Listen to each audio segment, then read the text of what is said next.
Bonjour, Kevin Prescott de Jardin Potager Québec. Aujourd'hui, je plante mes carottes. Je vais enlever la bâche. C'est ma bâche que je disais pour mes brocolis chou-fleurs l'année passée. Je vous conseille, ça va empêcher ma réserve de pousser. Moi, ça serait rempli de prêle si j'avais pas de bâche. Là. Si vous ne cultivez pas dedans, vous pouvez mettre juste une bâche avant l'hiver, puis quand vous êtes prêt, vous l'enlevez. Fait que tout ce qui vous reste à faire, c'est planter. Pas besoin de désherber trop. Fait que, on l'enlève. C'est quand même des petites mauvaises herbes de passer au travers des trous de plantation.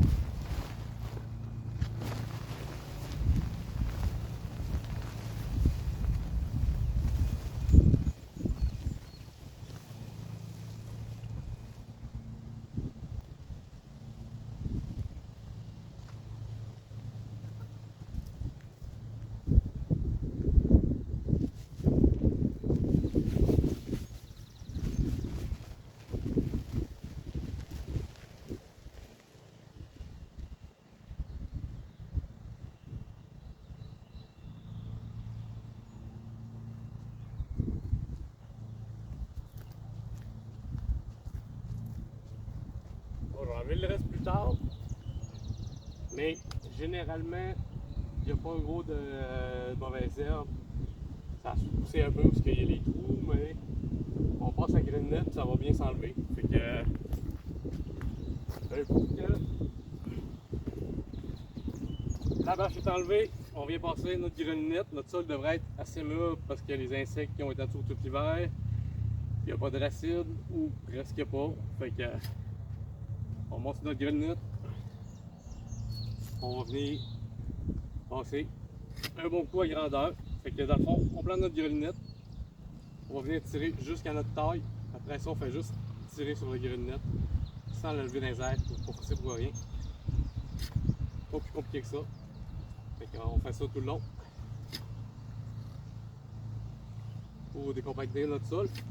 Fait que quand la grelinette va être passée, ben c'est là qu'on va enlever ce qui reste de petites mauvaises herbes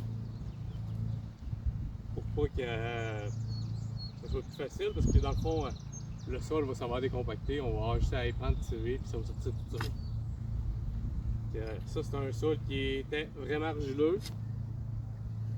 Là, il est rendu beaucoup moins pire. J'avais fait un ajout de compost. Fait qu'il travaille quand même beaucoup mieux qu'avant. On passe la grelinette. Un coup ça va être passé, je vais venir ajouter du compost pour améliorer la structure de mon sol encore. Puis après ça, je vais venir planter. Fait que je finis la grelinette, je sers ma bâche, puis je reviens tantôt.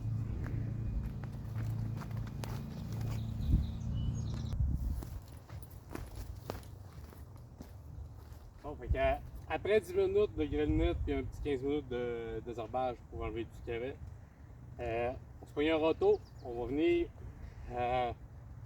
casser les petites mottes qu'il y a sur le dessus pour venir aplatir notre planche.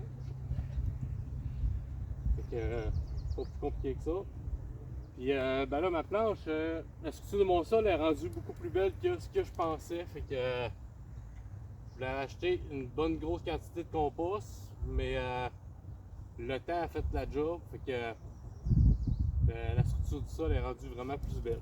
Fait que si vous avez une belle structure de sol, vous pouvez faire vos rangs tout de suite puis semer.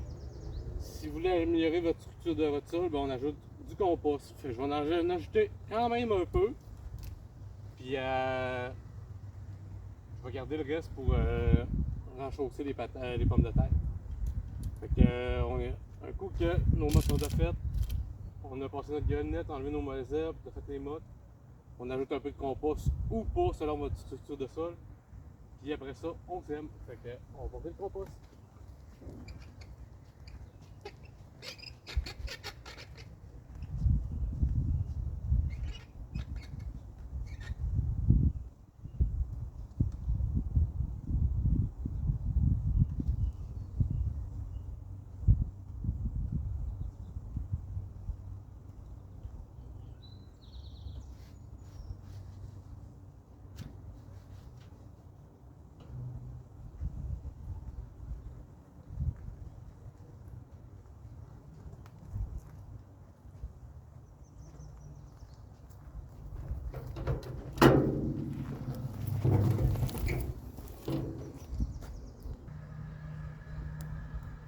Le compost est mis, je vais l'étendre, puis la planche va être prête à semer. Salut!